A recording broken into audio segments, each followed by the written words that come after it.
My guest is here, and I always enjoy talking to him. My man, Dr. Wilmer Leon. How you doing this morning? You doing okay this morning? Man, I'm here. The rest is up to me.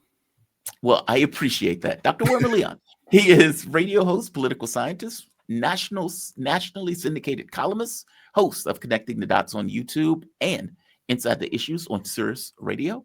My man, I'm so happy to talk to you. Yeah, usually I miss that last part, and I have to say, Dr. Leon, what is the name of that show on Sirius? I made it my mission to look that up this morning. It was like, okay, what is the name of that show? Because I'm going to write that down in my calendar. Mission accomplished. I'm glad you could join me, man. You doing okay? Doing great. Good. So Russia, let's go to Russia for a moment. Mm-hmm. They have recently been unleashing what people have deemed as doomsday weapons. Doomsday weapons. So of course they have the Orezhnik, which is a terrifying weapon in and of itself, with nuclear capability associated with it. They have the Saramat, I think that's called Satan in English, which gets across kind of the level of weapon that is. They unleashed, let's just call it, what is it? Buzhnerschnik, something like that. Yeah, I'm butchering the name. Well, no, I think that's the test. That the Poseidon was. That's where isn't that where the test took place? Well, Poseidon is the one that just came out. That was the new one that came out. That was the new doomsday weapon that came out. But there was a weapon that came out before that, started with a B code, like the Buzhnerschnik. Oh, you're right. You're right. Like Berezhnik. Thank you. Berezhnik test. Right. You're right. Yes. That thing has a nuclear motor, could fly pretty much forever, has the potential for nuclear tip weaponry also, can evade any missile defense system because it can go sideways, vertical, horizontal, and it can effectively loiter and fly around the world and hit pretty much any target that it wants to hit. Now, people were calling that a doomsday weapon. And that's not really a doomsday weapon. The Poseidon is a true doomsday weapon. That weapon apparently has also nuclear reactor associated with it. In fact, this is a slight video of it. Hopefully, I don't ding for this. I got ding for it last time. Nuclear motor. Yeah, it's like a nuclear motor. And from my understanding, it even has the potential to create tsunamis. This thing is launched from a sub. And again, a terrifying weapon. A terrifying weapon. Why is Russia releasing all of these doomsday weapons right now? I think Russia wants to send a very clear message to, people keep saying Donald Trump, but he's not the one making the decisions here. I think Russia is sending a message to Steve Bannon. They're sending a message to Russell Vought, to Steve Miller. Don't mess with me. It won't be good for you. In these conversations, I don't know if you remember when Mike Tyson was on the airplane and the guy was kicking the back of his seat, and Tyson was asking the guy, "Hey, can you stop?" And the guy kept kicking his seat. And then Tyson came over the top of that seat and commenced to kicking his hind parts. They had to carry that guy off the plane on a stretcher. And Tyson proceeded to his destination.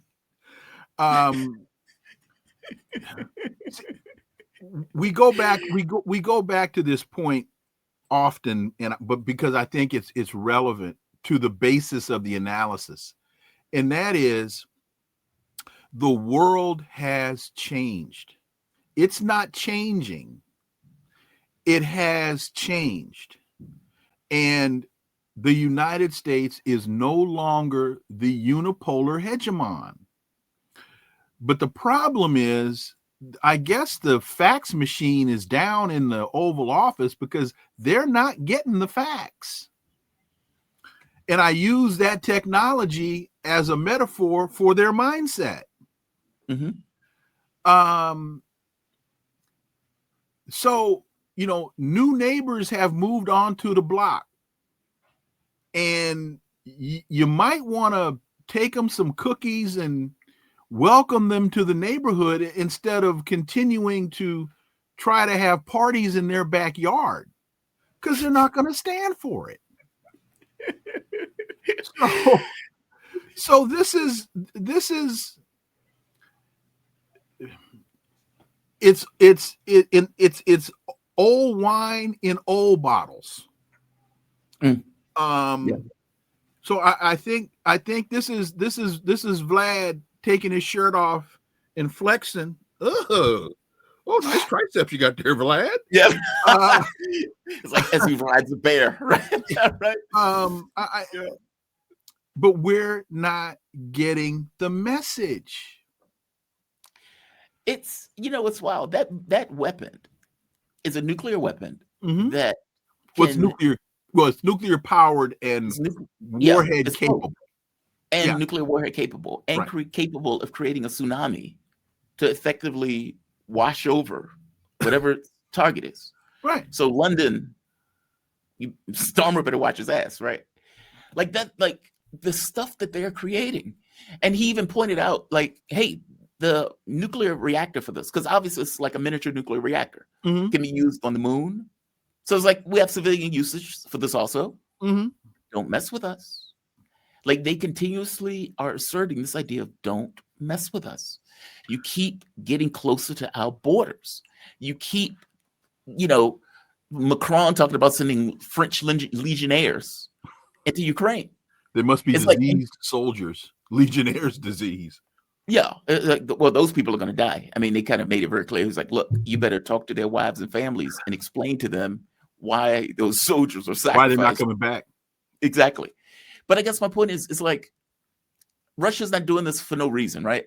It's not like they just woke up and say, hey, let's just create these doomsday weapons that are terrifying to anybody that's paying attention to the fact that they're creating terrifying science fiction weapons.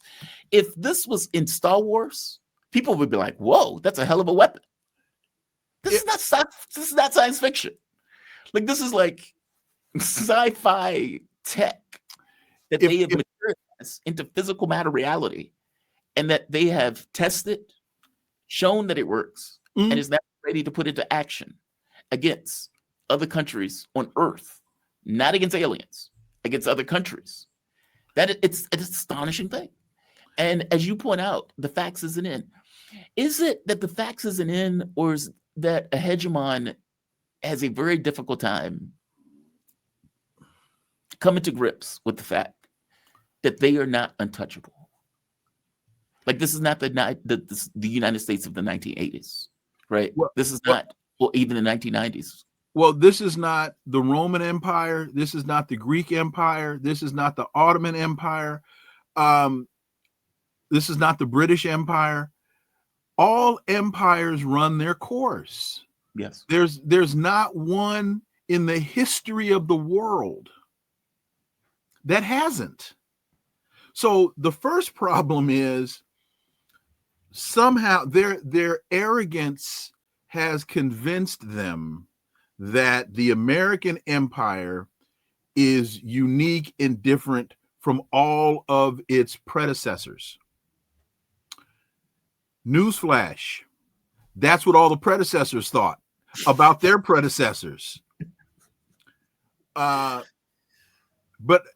if any of the Western media is to be believed, one of the things that stands out to me clearest is the folks that I mentioned and probably a plethora of others whose names I don't know. They have convinced themselves of one of two things or both. Russia won't use it. Russia can't use it. Why?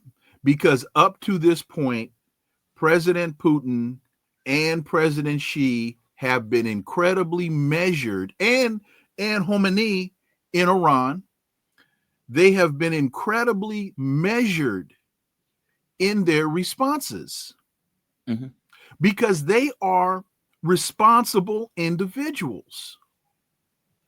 So they're confusing "don't mess with me" with "just because I haven't kicked your ass doesn't mean I can't kick your ass, and doesn't mean I won't kick your ass."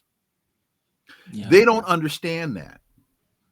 So, and I base part of this on this continued mantra that Russia wants to take over Europe, and Russia is weak because Russia hasn't, as in Trump's words, finished the job, which is what he told Netanyahu to do in occupied Palestine, hasn't finished the job in Ukraine. But what that fails to appreciate is Putin never wanted this in the first place. Right. And he has been moving slowly and cautiously and measuredly, I'll make up a word, measuredly, or in a measured manner, because he's trying to send a message. Talk to me. Sign on the dotted line, and we're done. But that message isn't being received. So they think, oh, this guy he's not going to do that. And then you're the drunk at the bar. And you keep tapping the guy, or you keep nudging the guy next to you, and the guy next to you saying, "Hey man, stop drinking and stop nudging me." And then all of a sudden you're knocked out on the floor and they're carrying you out the bar. It's like, I didn't do anything. Yeah, you did. You got knocked out. You just hit me for no reason. The hegemony is an issue, and all empires suffer from the same disease in this case. No, I agree with you on that. We often. Oh, one more point. Go for it. Full spectrum dominance is another problem with the American mindset. You can take this back to Tony Blinken, and I can't remember which one of those swamp monsters was the one that came up with the idea. I don't think it was Brzezinski. It might have been. I don't know. I can't remember. But this idea of full spectrum dominance. It's not going to work. 1 + 1 does not equal 7. I don't care how many times you tell me and how many times you tell me how smart you are. 1 + 1 does not equal 7. And that's what they keep trying to get people to believe. One of the things, has it been a mistake that Putin has been mismeasured? Now, let me explain what I mean by that. Because there's been a lot of criticism aimed at Putin on this. Even in Russia, apparently. Yes. There's been criticism aimed at Putin. And it's funny, in Russia, they don't really aim it at Putin, they aim it at his policy. They make a distinction between the man versus the policy. But either way, right, it's being aimed at Putin, saying he's too tame, he's too mild, he's too measured, he doesn't have it in him, et cetera, et cetera, et cetera. Is it, if you are looking at something strategically and you are a measured person, meaning I don't want to end the world, and I know that some of these other people are lunatics and they may actually end the world. I don't want to do that. I'm a measured person. I'm practical.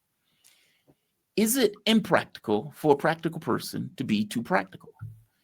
And I know that sounds weird, but if I know that my practicality is being taken as weakness, and my pragmatism is being taken as he doesn't have it in him, and you allow yourself to be pushed into a corner where you have to take a maximalist response because you've been so practical all along the way. Is that really practical? I mean, for some of the people who say, look, Putin needs to be a bit of a hard ass on X or Y in order to prevent himself from being pushed into Z, because Z is the end of the world. Give me a take on that. I mean, because that's what some of the criticism that's being leveled at Putin has been doing. Now, let's put that in context. Russia is winning the war. Russia has won the war. Yes, and the policies that Putin has effectively gone with of, I'm going to isolate this to Ukraine. I'm not going to expand this beyond, I'm going to accept the slights. I'm going to accept all this stuff because ultimately we're going to win in Ukraine. So let's put that in context. But is there something to be said, though, for other countries, let's say NATO, for example, and a larger war that may be on the horizon, that not being a bit more bullish is allowing himself to be pushed into the corner where Russia will have to take a maximalist response at some point?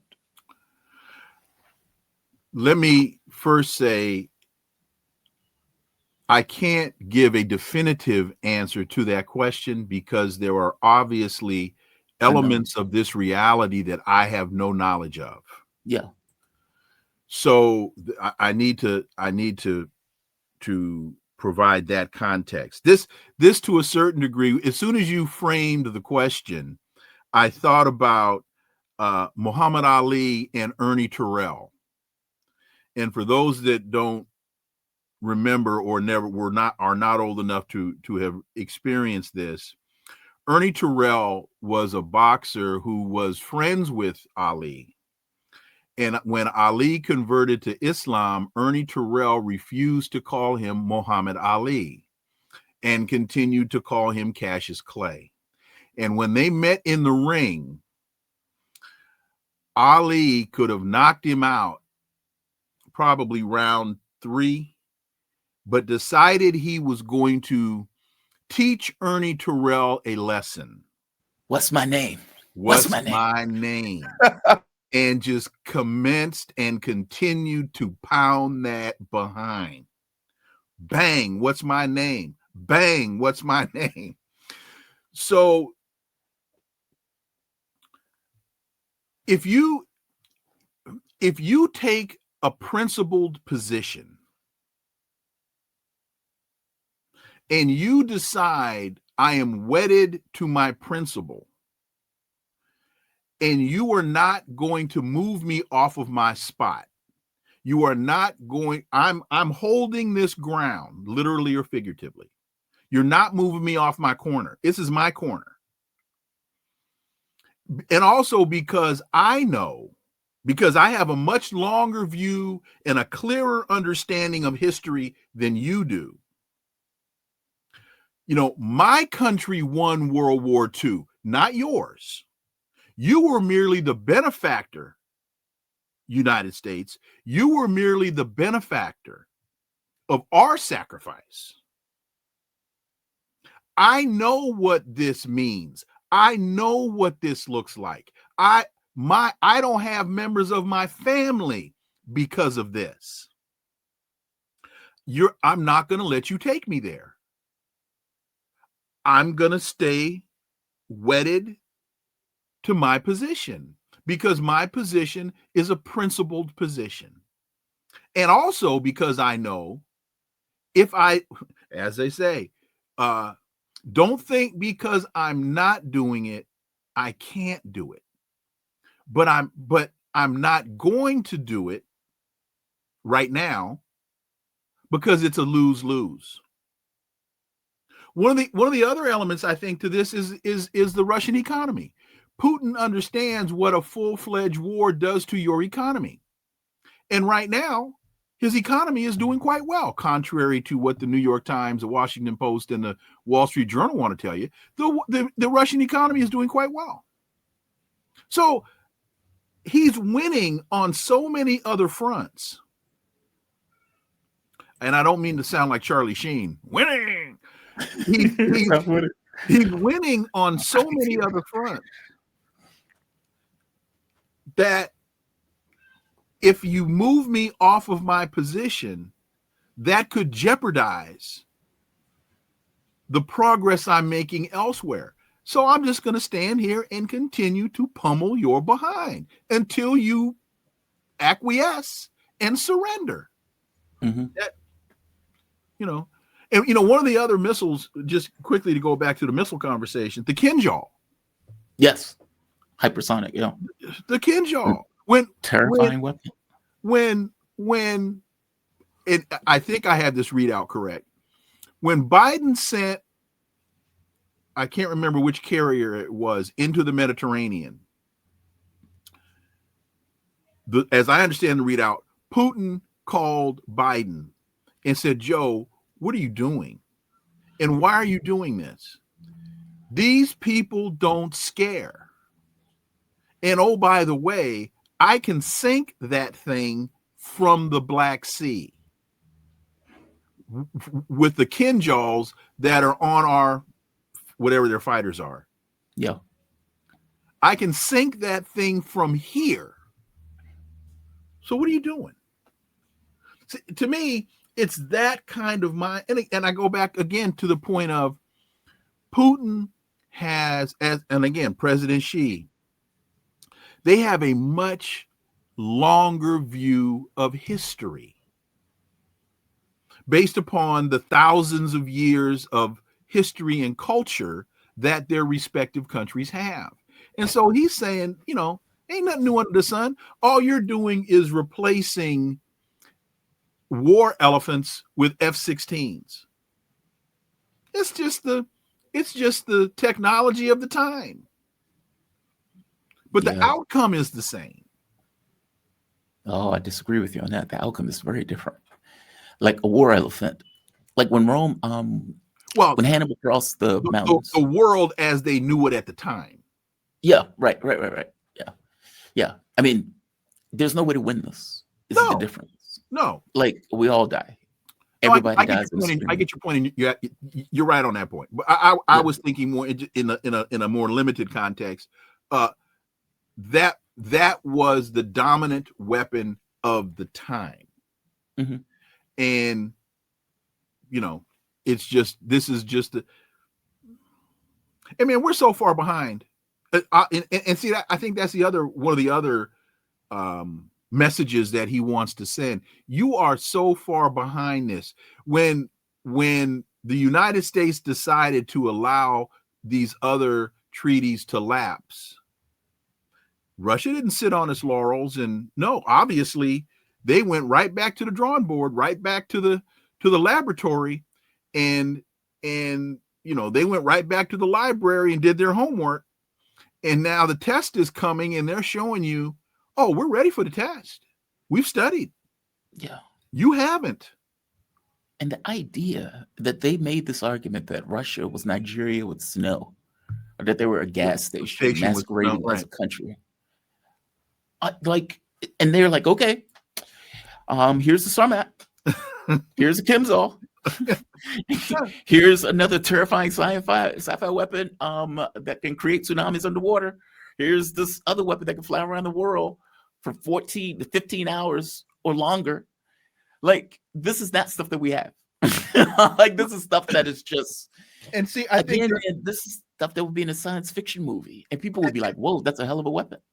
I think there's another element to this, and there are, I use the term multivariate equation quite often because I think in a lot of these conversations, folks in too many instances are looking for an answer, and there's not an answer. There are a number of factors that are contributing to the answer. And so when you look, one would wonder, as Russia has used hypersonics that we don't have into Ukraine, some would sit back and say, well, wait a minute, where's this coming from? And wow. But I think the other element of this is Donald Trump and his swamp monsters, they don't care about the people. What do you mean, in Ukraine? Absolutely. They don't care about the people anywhere. Oh, They don't. Part of this, I think, implicit in our conversation is, well, damn, a whole lot of people are going to die. A whole lot of stuff is going to get blown up. You might even end the world. Their ego and their arrogance, they almost have reverted back to the divine right of kings. We're here because God put us here. And we're somehow we're ordained by God to wreak this havoc on the world. But they don't. Their calculus is much different than our calculus, and they don't care. Hence the shutdown. People in the United States going to food shelters that don't have food to shelter. Mm-hmm. They don't care. You and I are merely widgets. We're widgets. I'm not even going to say pawns. So we don't even rise to that level. Pawn can be a dangerous thing, man. Pawn can be a dangerous thing. No, you're just an indescribable reference to an imaginable thing, a widget. So I think that has also infected their psychosis, or their psychology causing their psychosis. These were some sick, I'm not going to say that on. These are some sick boys, man. Some sick boys. You can say these some sick motherfuckers. Go ahead, say it. Well, that's true. They are. I call them psychopaths. I use the term in the most literal sense of the word. When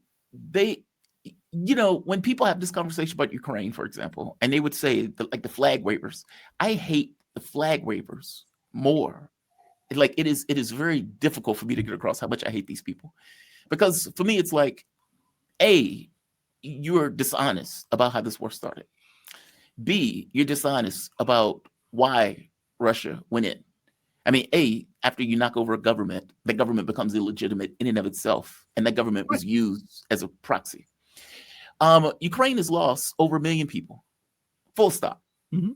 And they're like, we need to keep giving them weapons to fight a losing war. What are you talking about? And weapons we don't have. And so it's like, so you want to keep pushing people who are being snatched off the streets, meaning Ukraine itself wants to end this war. Meaning, if you're talking about the Ukrainians on the ground, the overwhelming majority say end the war. Even if you give up territory, end the war, just stop it. And you get the flag waver saying, keep it going. They're not going to die. They're talking about, hey, you send other Ukrainians to go and die, to get snatched off the street, thrown onto the front with a potato and a rifle, and send them out to get eaten, to get thrown into a Russian wood chipper. That's what they're talking about when they're saying send those people in to die, because that's what's going to happen. Those people are just out there dying. You have 10,500 surrounded as we speak in Kupiansk, and what's the other one? Pokrovsk. Mm-hmm. Okay, those people will most likely either get shot in the back. They're most likely not going to be given permission to surrender, so they're going to die. And the flag wavers will continue to wave their flags and continue to say they must keep fighting. Thank you, Lindsey Graham. Lindsey Graham is the poster girl. Poster boy is the, what do you call the majorette? He's the majorette leading the parade. Yeah. Because he's on record. The Ukrainians need to fight to the last Ukrainian. That's easy for you to say, ma'am. You don't have a cat in this fight. You don't have a cat in this fight. Well, he has money involved, apparently. Oh, well, yeah. Okay. Yeah. But how can you listen to someone like Lindsey Graham, who told us very clearly Donald Trump is a racist, xenophobic bigot? And he said that, did he? Huh? Oh, he said that. When Lindsey was in the race and Donald Trump had given out Lindsey Graham's cell phone number on the internet? Oh man, no, he said Donald Trump is evil, and that I don't think he said he was a madman. But no, you can before we get off the air, you can look that one up. He was very clear. I believe you. He was very clear. Donald Trump is a narcissistic, racist, xenophobic bigot. Lindsay, you go from telling me that to riding around with him in a golf cart? Oh, man. Politics, man. Politics. My mom used to say, I never want you to be a lawyer. I never want you to be a politician. That's why. Why. Yeah, they don't care. It's like, and it's always stunning to me. And when I always talk to my mom, when I talk to my mom about this stuff, I often have to tell her, you must accept that human beings don't matter when you're doing foreign policy.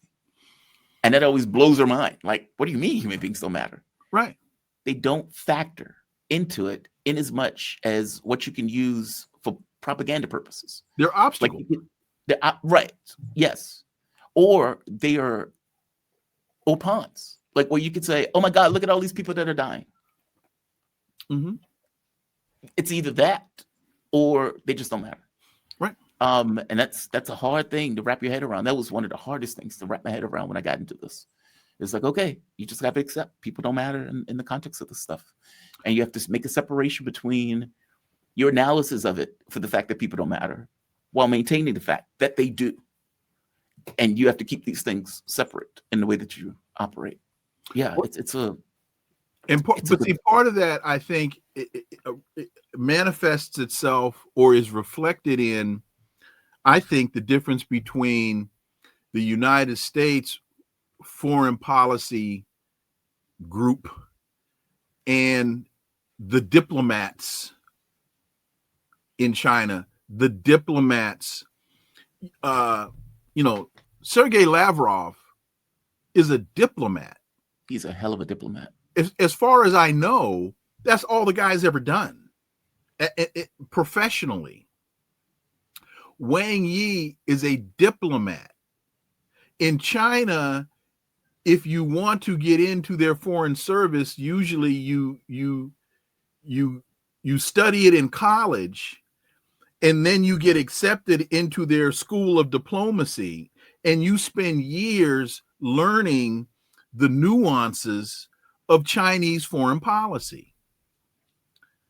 Lil Marco got the job as a pacifier from Donald Trump. Lil Marco don't know nothing about nothing. But he's the Secretary of State. But is the difference being empire?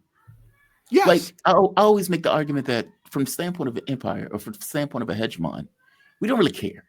Right. Like meaning it's not, Marco Rubio doesn't go into negotiation with the idea of trying to understand, the nuances of the Russian position. He's not there trying to understand the nuances of how the war started and all of this other. He doesn't care about that. Right. We have objectives. And we have objectives that we need to accomplish by hook or by crook. That's it. And so it's not like, I always make the argument, you tell the truth to end the war. You be dishonest to start a war. And if the person or if the group or the country is being dishonest, that means they have no interest in ending a conflict or ending a war. Right. When Rubio is going into those meetings, Rubio is not like, I'm trying to deeply understand the Russian position and where they're coming from so we can find an honest way to make ends meet. He is trying to affect U.S. policy with the idea of maintaining hegemony and primacy around the globe. He's trying to impose. Is that the difference? Yes. He's trying to impose U.S. policy. The traditional, well, I say traditional, let's just say, I'll use this number randomly, the last 30 years, the U.S. position in negotiation is you will acquiesce to our demands and then we'll talk. Yes. And the world has changed.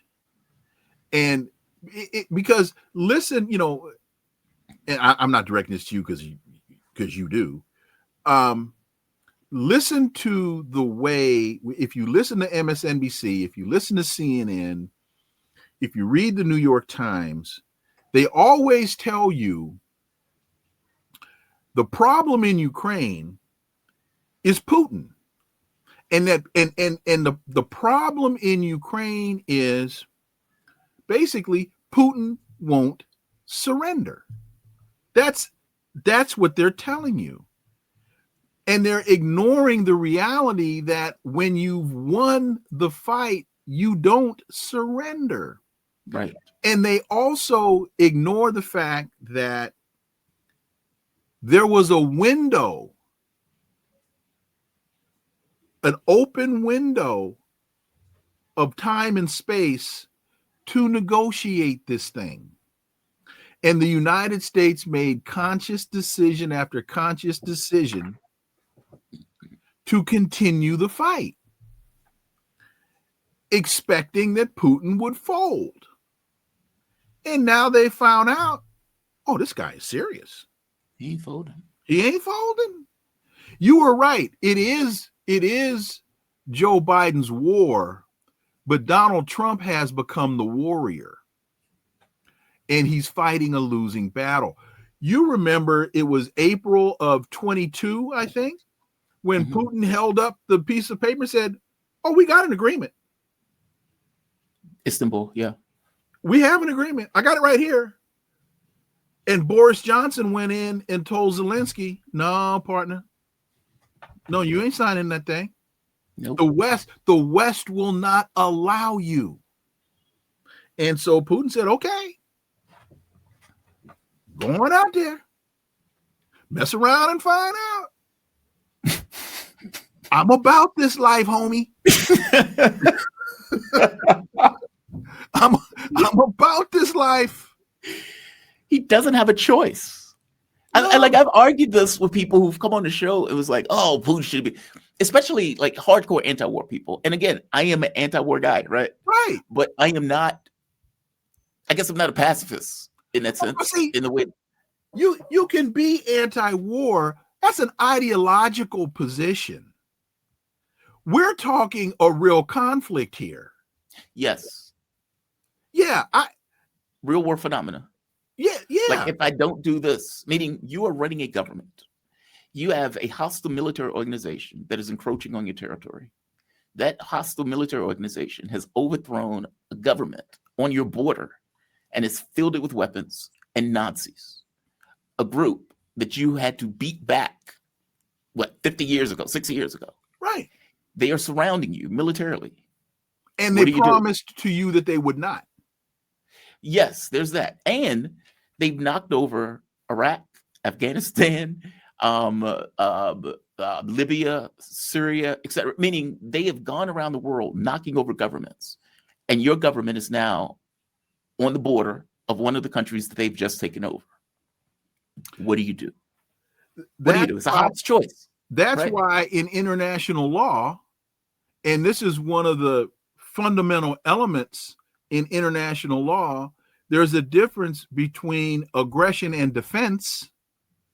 There's a difference between murder and self-defense. Right. And that's not only in American jurisprudence, that's international law. I have the right to defend myself. That's one of the fundamental elements of sovereignty, is the right to govern and defend yourself within a defined geographic space. And the United States decided it was going to encroach. Another part of this that folks just seem to forget. When the Ukraine initially sent like 80,000 troops to the border, to the Russian border. Yes. This was before the conflict started. Nobody seems to remember this other than the two of us and maybe Garland. The three of us. Yeah, Garland remember it. The three of us. Nobody wants to talk about Zelensky sent about 80,000 troops to the border, to the Russian border.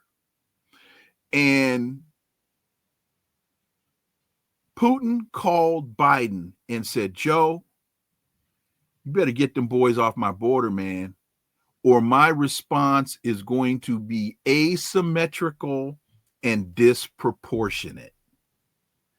And Biden said, ooh, wow, Vlad, I wasn't expecting that response. I thought you were going to be pragmatic. And Biden called Zelensky and said, back that thing up. Am I right?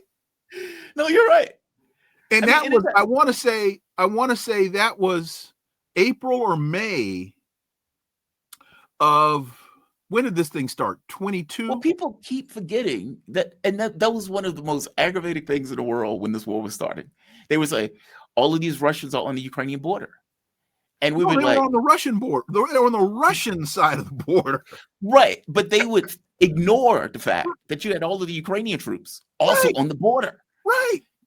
And it's like, God, man, one of the things of working at this station, it was eye-opening, because it's like, what people get wrong about us is that we focus on world news, especially at the radio station. You're looking at news around the world. Right. And so it's not like you're just looking at the U.S. media in the sense of New York Times, Washington Post, etc. You're looking at Russian media, Indian media. You're looking at media in Iran. You're looking at media all over. It gives you a different take on the globe. You're not sitting in an echo chamber. No, you're sitting on the moon looking at events. And so you would know, hey, there are a lot of Ukrainian troops on the border of Russia. Why are they there? Responding, have having troops at the border. Now, U.S. media just says, all of these Russian troops on the border. Right. It's very frustrating. Well, and again, Russia invaded Ukraine. You know, I took issue with that term. I understand what invade means, but I took issue with that term because it was usually being used in an offensive context. Yes. And so for a while, I was making the point, no, this was not an invasion. This was a defensive operation. But I finally got tired of trying to hold the flag on that hill. Yeah, that's a lot of words. Yeah. So, okay, you want to call it an invasion? Okay, call it an invasion. I ain't gonna argue with that. And the other thing was, because I got hammered on this one. When the thing started in February, I was on the show saying this will be over in about 2 months. Were you? Yeah. Were you? Yeah. Oh, yeah. I was on my XM show saying this is a big nothing burger and this will be over in about 2 months. So we get to the end of April, first part of May, and folks start calling me saying, hey, Wilmer, you said this was going to be over in 2 months. And I said, well, I was right and I was wrong. I was right because in the middle of April, Putin held up a piece of paper and said, we have an agreement to end this thing. I was wrong because I never anticipated that the United States would send Boris Johnson in to blow up the peace agreement. Yeah. I didn't think the United States was that stupid.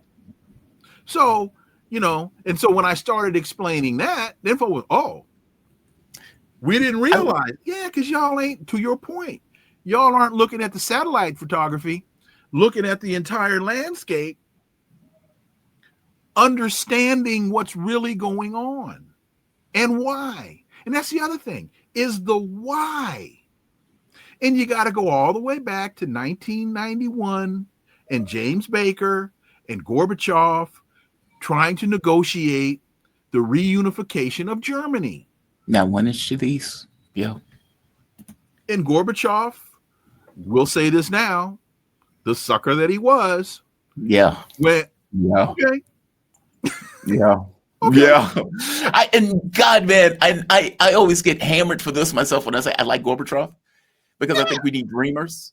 But God, he was a sucker. I say that. I hope Russians don't appear on my doorstep angry because I called him a sucker. I mean, as respectfully as I can say it, but they won't. They hate his guts. No, I know. Every Russian that I met hate his guts. Everyone. I mean, right. I was on the radio show, and I have to end it on this, but I was on the radio show one day, and I said something like, "Yeah, I like Gorbachev, et cetera," even though he got hammered. And in my ear, I could hear my what is his name, the radio engineer saying, "F that guy." He just said, "Shut up, F that guy." I'm surprised you didn't get called into the other office. It was like have a conversation. I put it in caveats. I mean, because my reason is very specific. It has nothing to do with his foreign policy. He fucked up foreign policy wise. Right. It has to do with this idea of we can have a better world, and a willingness to reach out, to have the better world. It's kind of like Strange New Worlds in Star Trek, where Pike is trying to reach out to the Romulans, and he gets it wrong. He gets it massively wrong, and the Federation just gets hammered in an attack. But he tried. We need something other than cynical people, and he was that guy, even though he got it wrong. So people hate me for saying that because they hate Gorbachev. Can I make a quick point about the shutdown? Yes, please. Folks, I think we're in day 30 in the United States as it relates. I thought it was beyond day 30. I thought we were beyond a month. I could be wrong. I'm not there. So well, if we are, whatever the day is, and one of the elements that's missing, I believe, in the analysis is you've got to understand that what they called the big beautiful bill, which was nothing but, and it says here, government shutdown day 30 impact. Okay. That this so-called big beautiful bill was nothing more than a horrendous money grab. It was the largest transference of wealth from the poor and the working class to the 1%. And if you start your analysis understanding that, you'll then have a better understanding of what the Republicans are trying to protect. They're trying to protect the transference of wealth from the poor and the middle class to the 1%.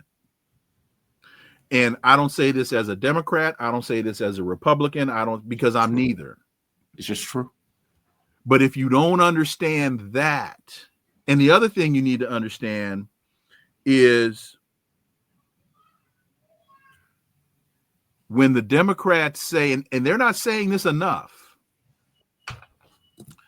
the reason they can't pass a clean continuing resolution and then go to the negotiating table to work out the health insurance issues is because they can't trust Donald Trump.